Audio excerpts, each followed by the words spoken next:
EU4 gave maximum technology to a few minor nations around the world. 1820's technology in 1444 should clearly give any nation a huge edge in the early to mid-game. So I buffed one nation from each continent except North America. Muisca in South America, Ulm in Europe, Benin in Africa, Sour Yogurt in Asia, and Bone in Oceania. They'll have Imperialism CB on day one, plenty of admin efficiency, and army quality that will make them basically superheroes in the early game. With them spread out the way that they are, I'm really hoping that that means we're going to see some interesting stuff, maybe some regional powers pop up, and then we'll see like some big, large-scale world wars at the end. Obviously, having tech advantages like this early game is going to be a massive buff, but since they're all pretty weak to start off, it's hard to say how it's going to look immediately. As much as it pains me, I'm going to keep the natives this time around, but not because of the person who cried in the last video about me always deleting them, because I really want to see Muisca have some land to conquer. But you guys know the drill. Speed 5, unpause.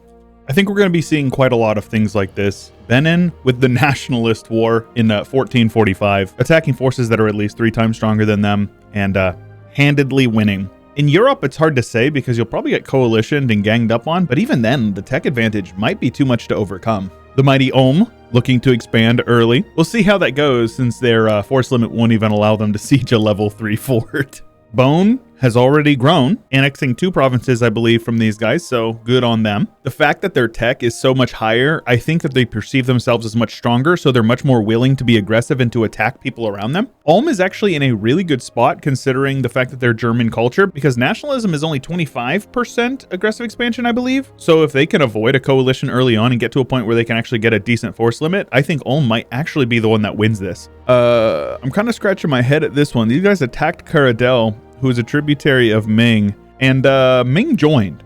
At the very best case scenario, I think they'll get a white piece in this, but they're probably going to lose. Look at just the pendulous balls on these guys going in and occupying Ming lands without a care in the world. And they separate pieced Kham and took some land in the meantime. Maybe I counted them out too early. Ulm is no longer a free city, taking some land over here from Württemberg. And Benin over here acting like Tryndamere, just too angry to die, has to kill everybody around them. Bone picking up yet another province over here. And I totally forgot about this. With tech maxed out, they can actually pick all of their idea groups day one. So the idea groups that they take will definitely determine what's going on over here. Hey, Ulm, you doing okay there, buddy? Is there a reason why you attacked a free city, calling in the emperor? Not only did he return this province, probably with an unlawful territory demand, but Ulm is at war with a lot of people. And I don't know how the Mad Lads did it, but Sour Yogurt here took a province from Ming in that war. And now they're at war to push westward. We'll see how that goes for them. I'm pretty sure Ulm ended up white piecing the previous war after they separate pieced out somebody in Bavaria to take some land. And now a couple of years later, they're attacking into the Achery again, this time attacking Memmingen. Austria getting called in and calling in all of their allies yet again. I don't know how they're still alive, but I assume the tech advantage is helping them somehow. Taking a look, you can see quite a bit of expansion has happened. Benin has grown quite a bit into Central Africa, bordering quite a few nations that they're no doubtedly going to want to conquer eventually. Muisca now has a port, though we may need to wait for the colonizers to get there for them to take their land, for them to really be able to start expanding. Bone going imperial, taking over a bunch of land in Indonesia. And Sour Yogurt over here getting more into the steppes as well as Nepal. Unrelated to the mod, but still interesting nonetheless, Denmark has basically eaten all of Novgorod. Novgorod still exists, and Muscovy does not. Ulm is slowly but surely growing their power base here in southern Germany.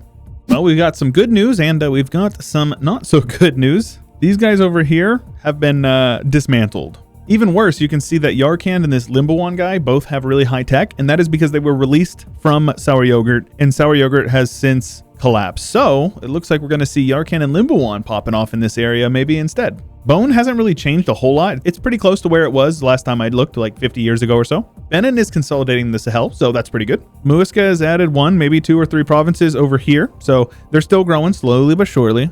And Ulm is doing quite well. I'm pretty happy with Ulm. No coalition for them either, so it looks like they're fighting that coalition pretty smoothly.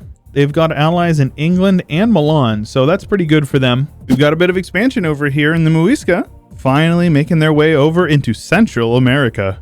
Benin doing about as good as they have been, continuously expanding in one direction or the other. They do border France down here as well as Portugal over here, so perhaps we'll see them get into some bigger wars sooner rather than later. Bone is continuing to unite Indonesia, and Sour Yogurt is now a tributary of Yarkand. Yarkand, who is dismantling Oirat right now. I can't say that when I unpause I expected more nations to get the tech buffs. Yeah, I guess I never really thought about it. And also two things that are pretty sweet. We've got a Persia here that's pretty strong, as well as a Timurids that is very strong. They are one province away from forming the Mughals. Ulm is on a rampage, not only because they are overpowered, but also because the League War is going on right now. And it looks as if the Protestants are definitely going to be on the winning side of this one. Ulm has remained Catholic, but is on the Protestant side. It's only been a couple of years, and a couple of interesting things have happened. Limbawan is over here just absolutely crushing through the Bengal Delta region. Ulm has switched his tag and is now Swabia. So that's pretty sweet. Muisca is now slowly but surely collecting some land over here in Central America, as well as anything that it borders down here in the south. We do have an Inca that formed, which I feel like you don't see very often, so I think that's pretty sweet. And I think that these federations up here in North America are just going to be absolute cannon fodder whenever it comes time to exchange blows with Muisca. Oh, it's going down in Europe. Swabia has attacked the Commonwealth. Not only attacked them, but they are crushing them. Swabia's got a lot of big allies, Spain, Portugal, and Great Britain, playing the diplomatic game very intelligently. Benin has made their way all the way over to Nubia, and they now border the Ottomans. And if you can't see those lines right there, they're actually clapping the Ottomans in a war right now. Ottomans have lost 330,000 troops compared to Benin's 81. Benin rocking almost 200,000 men in the field compared to the Ottomans' almost 300. Clearly, there's a very vast quality difference there. The Mughals have indeed formed and cleaned up their borders a little bit, which is sweet. And it looks like the east is starting to get a little bit spicy. Limbawan and Bone over here border each other. Limbawan has taken over most of eastern India as well as down into Southeast Asia, and Bone has united most of Malaysia and also worked their way into southern China, which obviously Ming has collapsed. I'm sure you guys already know this, but my personal pick for this one is Muisca because they have a special place in my heart. My wife is from Colombia, and I always tease her and call her a Muisca, even though she's a mestiza, so she's like, you know, a white Latina, basically. But they've kicked Portugal out of here, and they bordered, Dutch Columbia, crown colony of the Papal State. A wild Prussia has appeared under Field Marshal Gerhard Rivotski. I don't know how you pronounce that name. It sounds pretty Polish to me, but yeah, cool. And in just a few short years, Muisca has consolidated most of northern South America, as well as all the way up into Mexico. Benin is cleaning up their borders over here in Nubia. It looks like they are still beating up on the Ottomans as we speak, as well as Adal. They are in the same war, so I don't know how much land they're going to really be able to take in it, but we'll see. And Yarkand is absolutely popping off over here in the steppes. They are not a horde because they were released from a kingdom. And I do think that we're obligated to point it out whenever you see Kalmyk pop up. A Buddhist horde that will spawn over here in Astrakhan via event. Benin has made their way up past Jerusalem all the way up into Syria. And it looks as if Swabia is trying to meet them halfway, marching all the way to Constantinople and also taking a bit of Anatolia. We have an independent Greece here, which is not really a whole lot of Greece, but it's a lot of Greek provinces, I guess. The Commonwealth has exploded and is massive. Considering the whooping that they had put on them by Swabia, I'm actually a little surprised to see that, to be honest. Out east, we have a game. Yarkand is absolutely massive. I mean, it helps that these provinces are like literally enormous, but still, they're huge. Biggest name on the map next to Benin. Limbawan has taken most of eastern India, split it with the Mughals, and Bone doesn't look like they've changed a whole lot since we last looked, but still very strong. Muisca has annexed all of Peru, all of Colombia, and a good half of Mexico. Persia is slowly migrating out of Persia and into this sort of like Iraq area. Also, it's kind of funny that Ardabil is over here with QQ's ruling dynasty, and Persia is over here a Timurid dynasty. I think that's pretty good. And with about 100 years left, things have definitely started picking up for our big guys. Swabia has eaten most of Germany, most of Carpathia, most of the Balkans, and all of Anatolia. Benin is all the way into the Mughal territory, as well as united the entirety of the Horn of Africa. Muisca owns a large portion of South America and almost all of Mexico. And Bone is slowly working its way up the coast of eastern China. I thought it was super funny that these guys that we initially started with, Sour Yogurt here, their capital is in Beijing and their 3 provinces over here.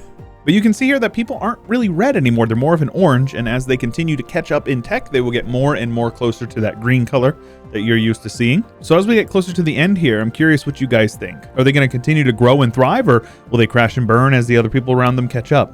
Also, Swabia and Benin actually had a pretty big war a little bit ago. I don't see any shared cores or anything like that, so I don't know exactly what the outcome of that war was, but it was interesting to see a bunch of Swabian occupations over here in the Levant. And when it's all said and done, Swabia is the champion with Benin second. Third is Nepal. Muisca is 4th and Bone is 5th. So of all the nations that were buffed in the beginning, all but one ended as a great power.